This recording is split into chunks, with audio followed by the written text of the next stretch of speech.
Why are you accelerating? Oh, just driven past some girls. Leon is an anagram of Noel. Do you know anyone called Noel? Noel Edmond, Noel Gallagher.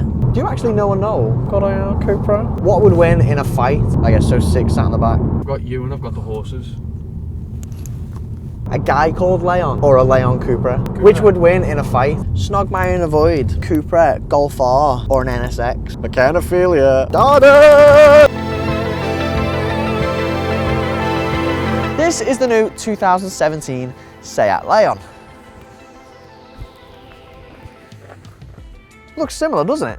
Well, that's because for 2017, Seat has only given the Leon a facelift, so it's essentially the same car, but with some minor tweaks. And as we all know, noticing those little changes on new cars can be quite difficult. So, because we're on the launch of the new Leon today, we thought we would do something a bit different and focus specifically on what Seat has changed on its Golf rivaling hatchback. So, let's get to it. The only real exterior change to the standard Leon is this new bumper, which is slightly more angular and, well, it's much more sculpted lower down. So, well, instead of looking like this, well, it looks like this. The Leon's lights remain highly sculpted and LED all round, but they're now triple the intensity.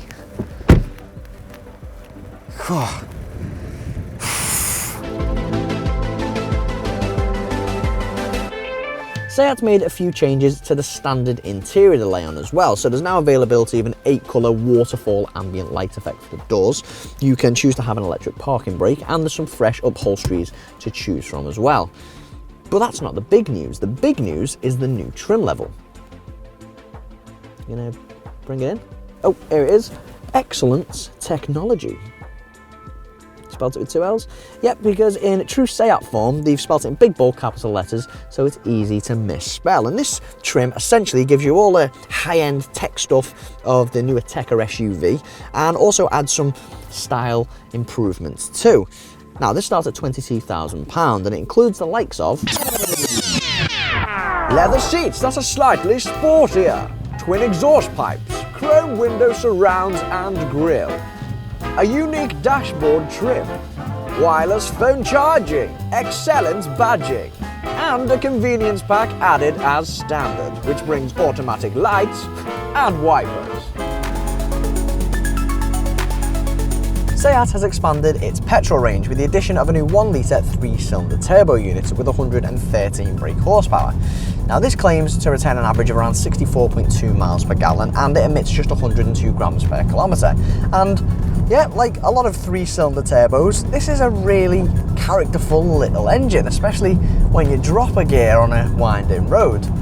And we've actually got the slightly heavier ST model, and still, it pulls and handles the weight of the car very well.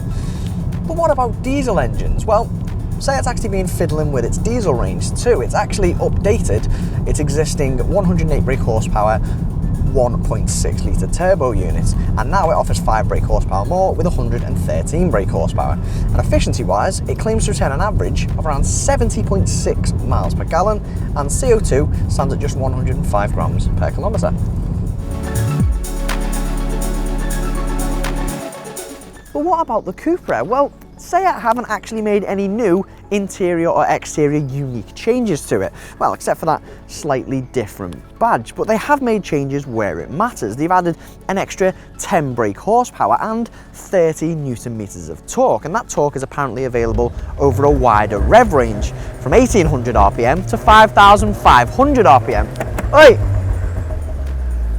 Oh, and by the way, it's also available now in 4-drive, 4-wheel drive, which is huge. I mean, you can still get it in front-wheel drive, but you can get it with 4-wheel drive now, although you'll have to go for the ST Estate model, because it's only available on that, and that's because Seat have actually adapted the 4-wheel drive system from the Leon Experience, which itself is an Estate, but fingers crossed, we'll see it on other Leons in the near future.